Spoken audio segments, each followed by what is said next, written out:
உன்னை சுற்றி உள்ளவர்களை நீ மகிழ்ச்சியாக வைத்திருக்க விரும்பினால் முதலில் நீ மகிழ்ச்சியாக இரு.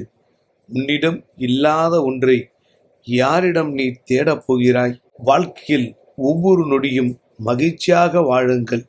ஏனெனில் வாழ்க்கை நமக்கு மறுவாய்ப்பு தரப்போவதில்லை. சந்தன மரத்தை எத்தனை துண்டுகளாக வெட்டினாலும் அதன் மனம் மாறாது. அதேபோல்தான் எத்தனை இடர்பாடுகள் வந்தாலும் நல்ல மனிதர்களின் குணம் என்றுமே மாறாது. ஆசைகளுக்குத்தான் எதிர்காலம் தேவைப்படும். ஆனந்தமாய் வாழ்வதற்கு நிகழ்காலமே போதும். எல்லாவற்றையும் வெற்றி தோல்விகளால் தீர்மானிக்க முடியாது. பிறரிடம் பெற்றுக்கொண்டதையும் கற்றுக்கொண்டதையும் மற்றவர்களுக்கு விட்டு செல்வதே வாழ்க்கை. விட்டு கொடுப்பவர் கெட்டு போவதில்லை.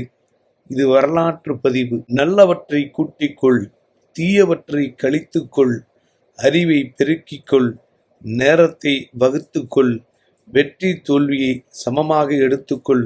வாழ்க்கை இனிமையாகும்.